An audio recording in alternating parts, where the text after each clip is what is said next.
Radhe. Today is Saturday, 26th October 2024. And here we are for this recap video for this first session of our new chapter, chapter 10 of the Bhagavad Gita that we started today. As always, here with me is Mummy. Radhe Radhe.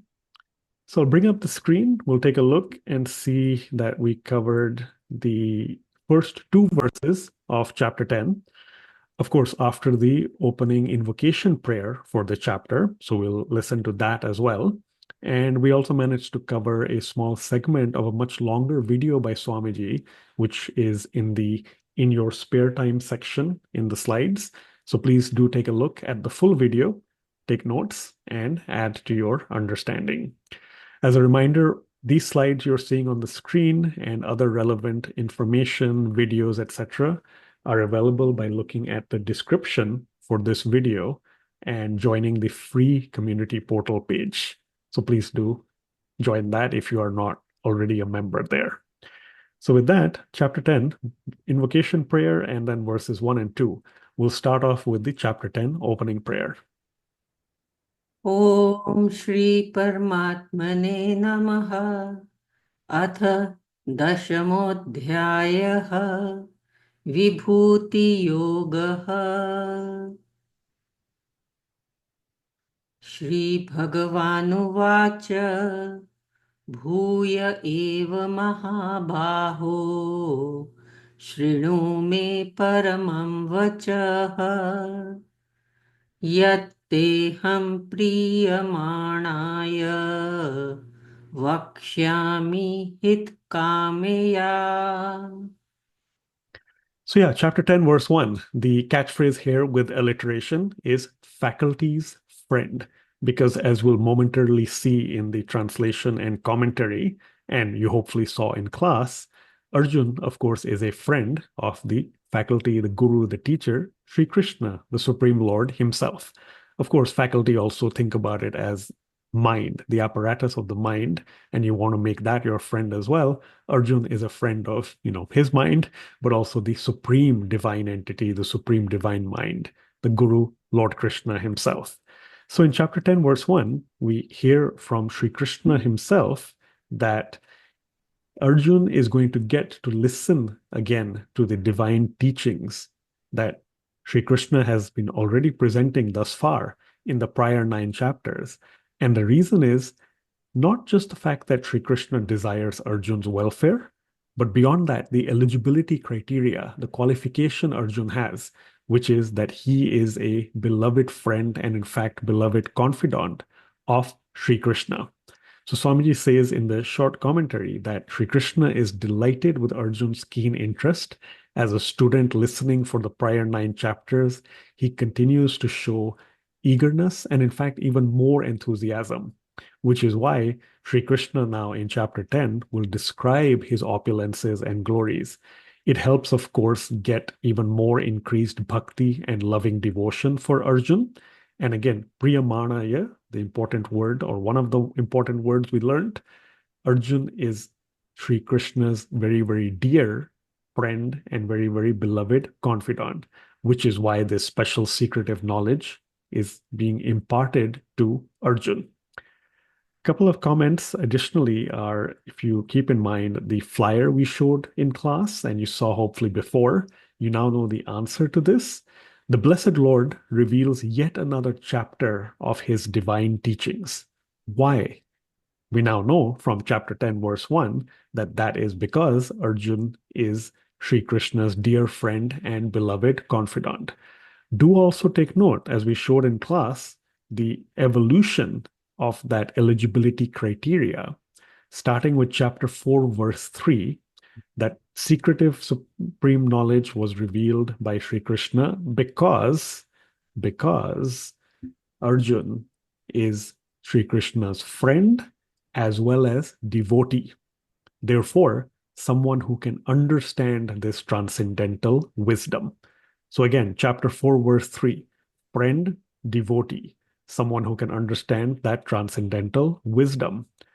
Much more recently, just a full chapter ago, chapter 9, verse 1, Sri Krishna further added that, O Arjun, I'm going to impart this confidential knowledge and wisdom to you because you are not envious of Sri Krishna. Because Arjun was not envious of Sri Krishna, that is why he was continuing to be eligible and special to hear that supreme secret divine knowledge. So again, chapter 4, verse 3 and chapter 9, verse 1. And then that brings us back here to chapter 10, verse 1. One comment I forgot to make is that, of course, we also covered the entire introduction to the chapter. We always do that at the start of the chapter.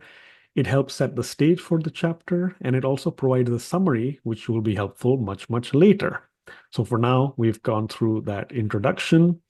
We encourage you to add or just revisit the words in your English dictionary. Resplendent, shining or brilliant, opulence, luxury, grandeur, etc. Rapture, right? Intense like delight or ecstasy, spiritual excitement. Infuse, we mentioned, we do understand physically coming as like, a liquid or injection, right? When you're putting in something. But here it is with the context of knowledge and usually divine knowledge and often through the grace of God. So that is how we get infused with bliss. So those were some important words. And then here, of course, confidant, you all know somebody who you can share secrets with. And sublime, we've seen many times as well, often used for describing all this spiritual knowledge and Sri Krishna's glories. Sublime is lofty, elevated, very, very noble. So that's the essence here for chapter 10, verse 1. Next up, let's listen to chapter 10, verse 2. न मे विदुः सुरगणाः प्रभवं न महर्षयः अहम् आदिर्हि देवानां महर्षीणां च सर्वशः. So, chapter 10, verse 2 has again with alliteration the simple catchphrase secret source. Mummy will explain in more detail what we learned there. But in essence, just one word that I want you all or encourage we all add to our dictionaries in English is Ken, K-E-N. Very short, not very common as far as I know. And this is in this specific context. Swamiji says, but the birth and childhood of someone's father is beyond the ken of that person. Ken here is referring to knowledge, but it's knowledge of things that happened before us, that precede us, which is why it's really, really apt. We will not know about the specific details, the birth and childhood of our father, for instance. That is why Ken, K-E-N, is used here. With that, I'll hand it to Mummy to enlighten us for both the verses on important Sanskrit words and, of course, with chapter 10, verse 2 as well, any, important takeaways and commentary. Yeah, thank you, Gagan. Let's look at the word Priyamanaya. Priyamanaya from verse 1. That means you are my beloved confidant. It's a very important word. And this is a qualification also for Arjun to get this great secretive knowledge from Sri Krishna. And why he's getting? Because of Hit Kamyaya. Hit Kamyaya means Sri Krishna is desiring Arjun's welfare. See, that is the amazing thing. If you are a devotee, a great friend and not envious, then that God himself will desire your welfare and then he will grace you with this knowledge. That is what is happening. So Priyamanaya and Hitkamyaya. And from verse number 2, I want you to note this word Prabhavam. Prabhavam means origin. Sri Krishna is saying that he is the origin of everything. He is the creator. He has created this universe. So, as we all understand now, when we have reached chapter 10, that first 6 chapters were talking about more of self, okay? Who we are, right? The consciousness, awareness, and the material nature around us. Then, from chapter 7 onwards, Krishna is actually from 6 onwards, Krishna has started talking more about bhakti, devotion, that is what about God. What is God? Devotion to God. And in this chapter, he is going to tell us through Arjun about all his glories. Vibhuti. Vibhuti means opulences, glory. So whenever we see splendor in the nature, and because after seeing that splendor, we feel a lot of bliss, happiness, then what is this? That is the spark of God's glory. That is what, whenever we see something sublime, something noble in somebody, that is what gives us loads of happiness and bliss. That is all the spark of glories of God. So in verse number 2, Sri Krishna says that he is the origin of everything. Everything came after him. And he mentions here that even the celestial gods, they know nothing. God, Supreme God, is the provider of all the power, even to celestial gods also. Gagan, can I see the. Yes. Okay. So Sri Krishna says that who can know God? How was this universe born? Where is this creation coming from?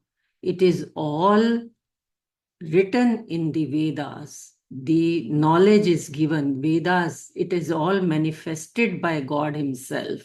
Okay? Everything has come from God. And even in Ishopanishad, we know this from this verse, the part of the verse, Na ena deva apnu van purva marshat. That means sometimes we think that humans do not know God, right? But even celestial, we think that maybe celestial devtas may know God, but no. Shri Krishna says even they don't know God because God existed before them. God cannot be known by the celestial devtas. Yet this inaccessible knowledge is given by Shri Krishna to nurture the devotion of his dear friend further. So what happens, this mantra from Ishopanishad, it tells us that God is Purvam. God is Purvam meaning that one who came before everyone. Even the celestial gods were manifest from his infinite potency. That is how celestial gods were made. They manifested from God's infinite potency. Secondly, God is Arshat, God, meaning Arshat means the one who illumines, who brightens everything. So even the potencies of celestial gods, they come from him.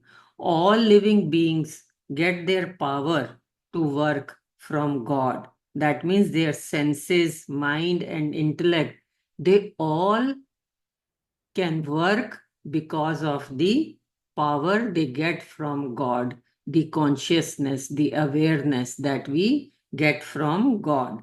So now to prove this, there is a story also which goes like this, that Devtas were gloating at the end of the war with Asuras, thinking that they had won it on their own strength. Then God decided their pride needs to be shattered as they had become arrogant. So he enacted a Leela. So God appeared in the sky as a very bright light.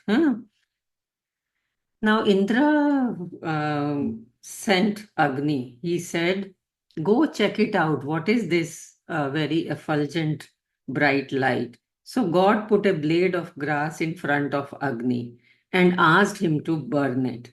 And next moment, God withdrew the potency for heat from him. So he couldn't do anything. Agni himself became very cold. He came back embarrassed. Next was Vayu. Vayu Devta went there. God suppressed his powers. And so both Agni and Vayu were embarrassed and defeated because now their pride was destroyed. Then Indra himself went. God did not even want to speak to him. And Yog Maya was sitting there, who told him that how his eternal father had come to destroy his pride. And then Indra was humbled and he felt repentance. So basically, with this story, we understand that, and it is written in our Upanishads, that God is the one who came before everybody. And he is the one who created this universe. He is the one who created the firstborn Brahma. And then through that, the great seers and all of them, they came after that. So nobody knows, nobody can understand that God who has different, numerous means innumerable, contradictory attribute. He is the smallest of small and he is the largest of all. He is the one who upholds this whole universe within himself. He is the one, when he smiles, that creates the universe. And he is the one, when he wants the dissolution, everything goes back into him. So, in this chapter, slowly as the verses unfold, we will understand more and more details about that beginningless, who has no end, that God, and who is unborn, that God. We will understand his opulences, his glories, that he is going to give this transcendental knowledge to Arjun, as he is his devotee, a loving devotee who has loads of devotion, loving devotion to Sri Krishna. Over to you, Gagan. Yeah, thank you so much, Mummy. So indeed, yep, that is the start of chapter 10, Vibhuti Yog. Yog through appreciating the infinite opulences of God, at least the finite ones that we, with our material intellects, can fathom. Once again, just pointing you to the slides, keep in mind the in your spare time section, links that are specific to the content covered. And one of these is a video that Swamiji has on what is God. We covered a few minutes of that in class, which is this one here. So we had about 6 minutes of that segment in this one. Please, again, it's a longer video. Please go through all of it. Go through all the other links as well and keep on adding to your understanding. With that, we're getting towards the end of this recap video. In advance, of course, by the time we next meet, it'll be almost the end of the Diwali season. So happy Diwali to everybody, all of our viewers, listeners, enthusiastic participants. Hope it's the most blissful and devotional season. But of course, keep a lookout through the messages and portal as to when we, of course, connect again on a future Saturday. Till then, thank you so much. Radhe Radhe. Yeah, I also want to wish everybody a very happy Diwali. Though during this Diwali also, do remember to watch this very, very apt video by Swamiji, which answers all our questions, that who is God, what is God, where did he come from? And that is what we would want all of you to do during this Diwali. Wish you all the best. Radhe Radhe.